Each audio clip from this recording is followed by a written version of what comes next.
The Mott Athletic Center, the site and home of the Cal Poly Mustangs women's basketball team, as they have a good one today, Saturday afternoon, taking on the visiting Hawaii Rainbow Wahine, and what is sure to be a good Big West matchup. I'm Dylan Foreman, courtside. Alongside me, former Big West Player of the Year and Cal Poly legend Molly Schlemer. Molly, this is a big game for both teams. Let's start with Hawaii. What do they need to do to get this one done? I'm trying to find a seam. Richards cut off. Reverse the dribble to the left. Oh, what a scoop and score. Okay. I think she was leaving a little bit surprised about that one by the look on her face. 15 seconds on the shot clock. Carter curling. Borland finds a seam, gets to the cup. Good. Nice patient move from Sydney Borland, a leader on this team. Doesn't get it done in the points column a whole lot, but does all the intangibles for Coach Stiers. Phillips on Borland, right elbow. Phillips going into the body, blocked by Borland. Borland can't believe it. Thought it was clean, but Phillips with 8.2 left will go to the line for two. Nice corralling defense from Ackerman, and Borland makes Wahine Kapu pick up her dribble, and that's a 5-second call. The bench loving it.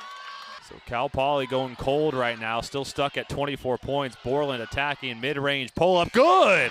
Second pull-up, the only score in this third quarter has been Sydney Borland on 2 pull-ups. Borland attacking, kicks it out, over to Carter, open three, left wing, good! Wow.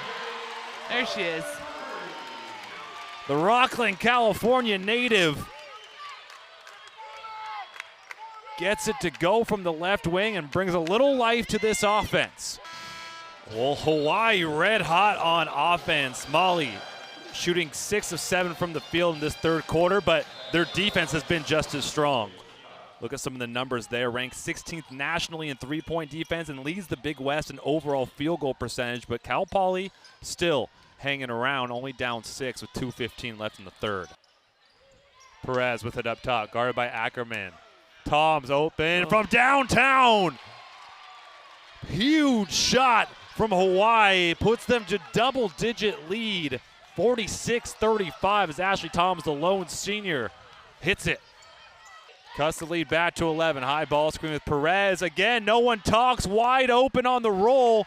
Davies finds her, and that's been the bread and butter for Coach Beeman all night long. Yeah, and when there's no communication on the defense and one person's switching and one person's staying, Perez is going to have that wide open layup. And Borland takes the wide open lane. Ackerman doing a great job of boxing out Perez.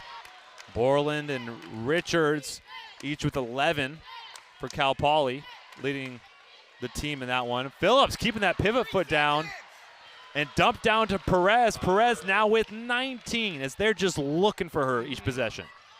Phillips going to go coast to coast, finds Wahine Kapu, but she smokes the layup. So here comes Cal Poly needing to take advantage. Ackerman down low and one! Richards to Ackerman, you betcha, back to an 8-point game. Oh, and taken away, McNicholas says, I'm going to take one away from you. Oh. And it looked funky, but it worked out. Playing hot potato as McNicholas gets it to go.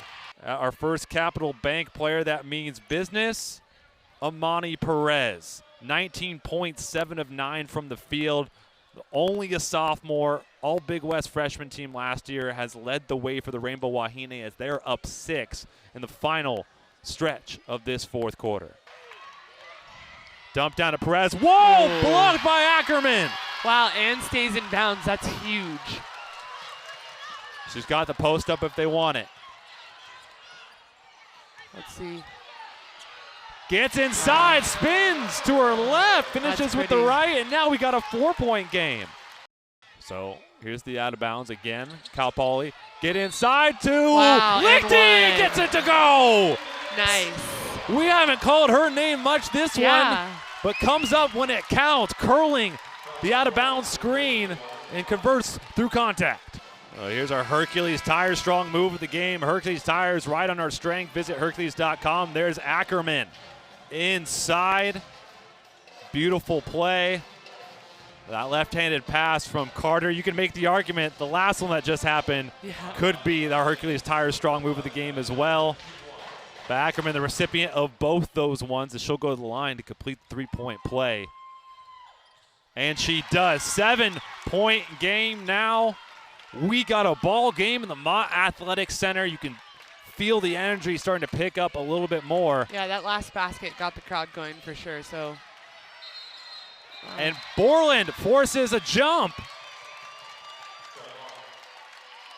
And Cal that Poly possession. Yep. And like we talked about, Borland does those little things, those little gritty things that keep you in a game. That is one of them.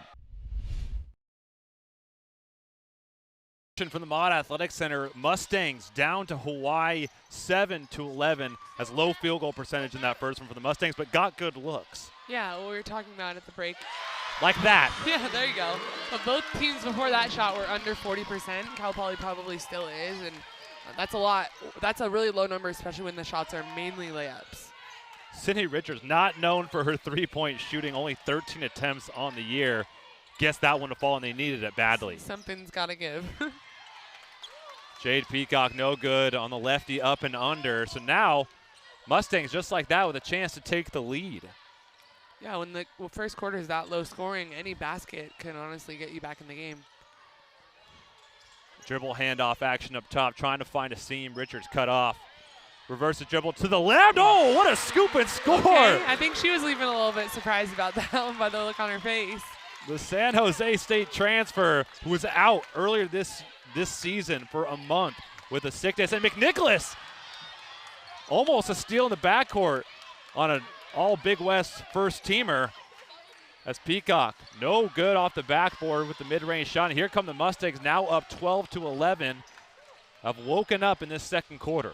Yeah, whatever Steyer said in that break, something must have worked. But we know it was probably loud. Yeah. We know it was probably and loud. animated. As a foul off ball there, but let's take a look at this Sydney Richards finish. Gets cut off, and look at that tough shot. Left hand too. The easy one on the backboard. The easy ones weren't going in that first quarter, but yeah. Made that one look easy. Yeah. Mustangs with it. Richards finds Olinger inside to the jump hook off the backboard. No good. Good look though. Back to Richards, and decides not to attack after the offensive rebound. Sets it back up. Gets it to Shaw. They got the switch. Perez on Richards. 5 left on the shot clock. Carter needs to do something underneath. Beautiful big to big love there. I'm happy that they went down low because Perez was on Richards outside, so there's not a lot of length inside. I'm glad that they found a post player to feed it to. 7-0 run for the Mustangs. Now up top 14-11. Phillips wants it up top, has the mismatch on Olinger, crosses over, spin in the lane, up and under, good. That was a really good move and great footwork. Deja Phillips, the junior from Vegas, has had a couple breakout games this season. Season high, 25 against Portland, 8 assists against Fullerton. Does a little bit of everything for Coach Beeman. Yeah, I feel like Hawaii has a lot of the players that could. Annika Shaw getting in the downtown party. Follows up Richards with a 3 of her own. So now the lead up to 4 now for Cal Poly, their biggest of the game.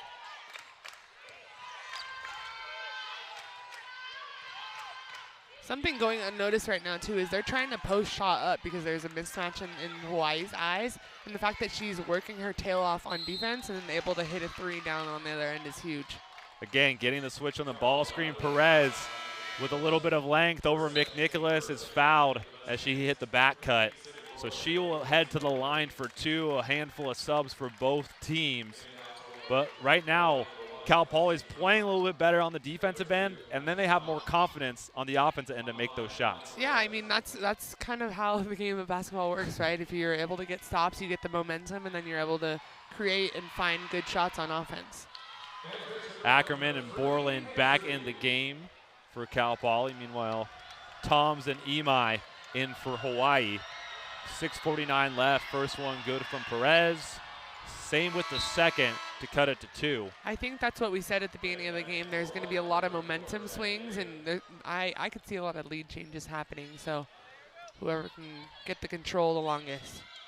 So 2-2-1 press. Shaw open in transition on the press break. 3-ball good. Back-to-back Annika Shaw. She Wake knew. up, Mott. She knew as soon as she let go of that ball, too, that it was going in. A lot of kids in the stands wearing pink for the Kids for Cancer Day, hosted by Cal Poly. And they love that one from Shaw as Phillips left open on the other end. That one no good. Good look there, but Ackerman with the rebound. Here comes Cal Poly. Mustangs will set it up. Another defensive stop by Cal Poly. We'll see if they can turn that into another shot. Annika Shaw with back-to-back triples. Looking for Borland off the ball screen. And Borland trying to fit that one in. Didn't really have an angle over to Lichty, but ball goes off the knee of Hawaii. They retain possession as you break the press break. Sometimes that's the easiest shot, and Annika Shaw, for her, that's a layup.